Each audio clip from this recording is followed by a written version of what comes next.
Iran cannot have a nuclear weapon. And if the talks are successful, I actually think it'll be a very bad day for Iran if that's the case.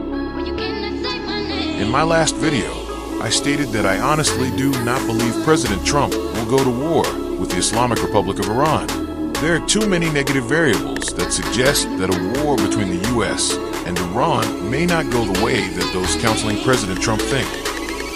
In this video, we'll explore a possible outcome if we did in fact go to war with Iran, and it doesn't look good. Let's explore.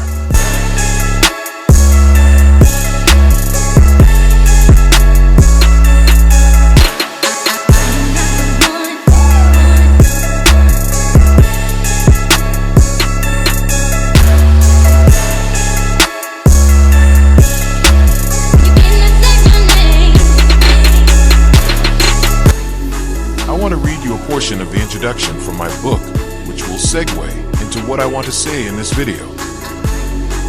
Babylon the Great has fallen. Revelation 18 verse 2. I'm starting this book with a little deductive reasoning and inference drawing.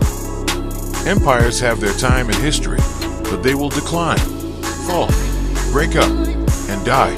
The United States is an empire. It's had its time in history. Therefore, the United States will decline, fall, break up, and die. My quote.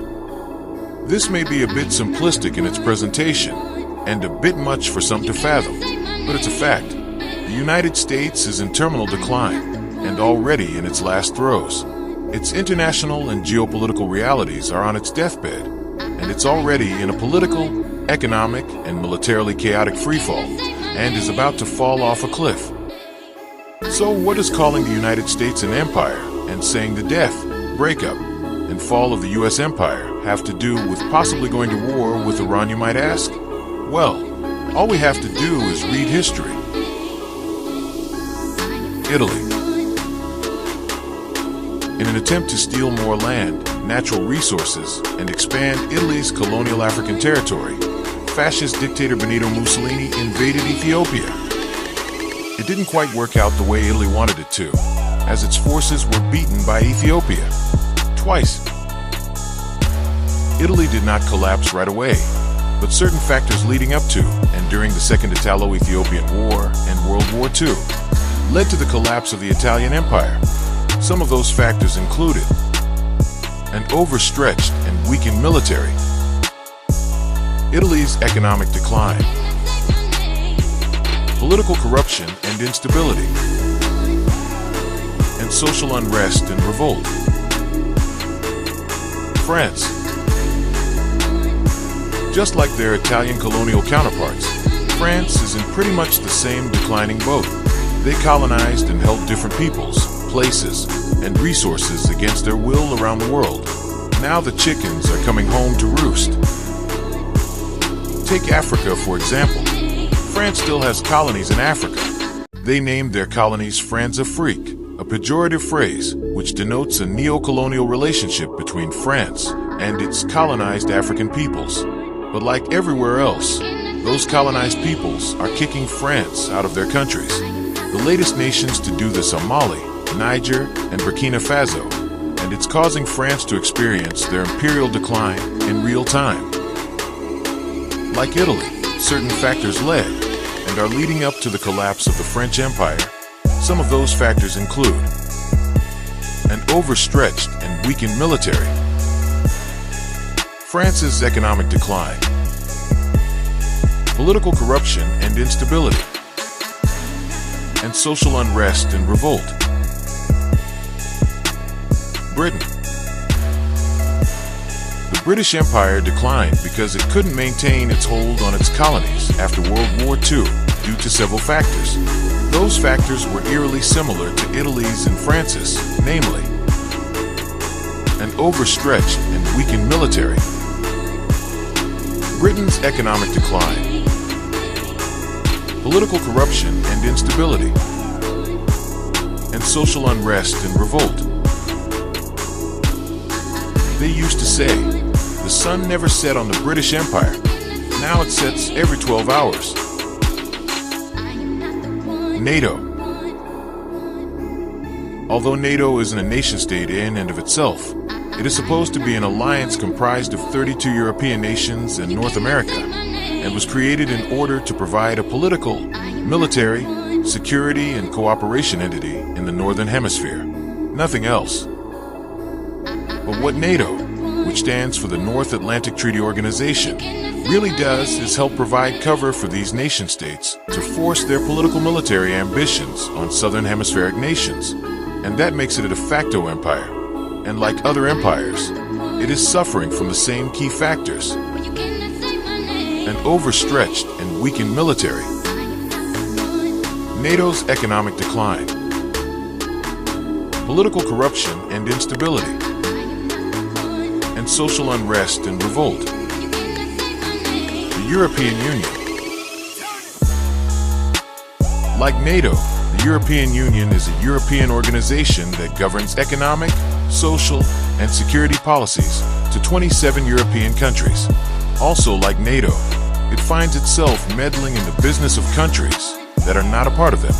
As a result of that meddling, their efforts are leading to this organization's internal crises, economic disappointments, citizens' discontentment, and other frustrations, leading to its downfall and demise. And again, like NATO, member states are talking about leaving. The aforementioned factors also apply. An overstretched and weakened military. The EU's economic decline. Political corruption and instability. And social unrest and revolt.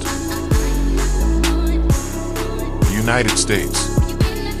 Yes, the United States. Some argue that the U.S. is not an empire, suggesting that it is more of a hegemonic power, leading and influencing, as opposed to ruling over other nations, while others say the United States is an empire, exercising global influence by military, economic, and cultural means. Whichever way you look at it, the United States is following the empirical rulebook, and as a result, is on its way to its demise, ensuing the same factors. An overstretched and weakened military. An economic decline. Political corruption and instability. And social unrest and revolt. So, what does this have to do with a war with Iran, you might ask? If we go to war with Iran, it will exacerbate all of the aforementioned factors and hasten the demise of the United States empire. U.S. war hawks keep saying they can militarily take on Iran, Russia, China, and North Korea simultaneously, when in fact, we cannot take on either of them one-on-one. And while we are preoccupied with Iran, Russia might finish off Ukraine, China may retake Taiwan, and North Korea may retake the South, and there'll be absolutely nothing we would be able to do about it short of nuclear war, which no one wants. Our allies won't be able to help us as they themselves are on the decline economically, militarily, and socially. So since the United States is in a no-win situation, what should they do to avoid war with Iran? Here are some key approaches the U.S. could take. Engage in diplomatic dialogue. Avoid provocative rhetoric. Carefully manage regional alliances. Reduce military presence in vulnerable areas. Address proxy conflicts. Or this.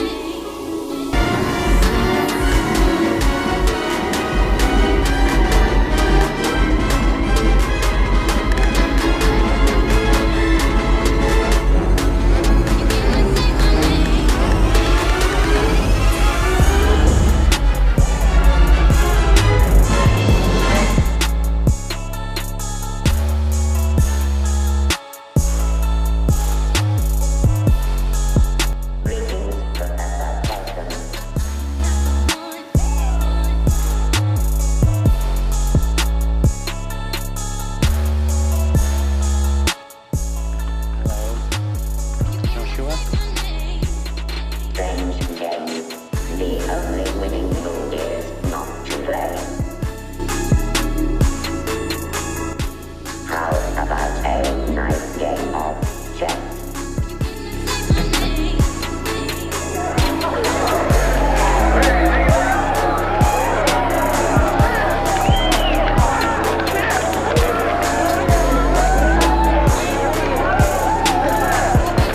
don't forget to like, comment, share, and subscribe. Thank you for watching.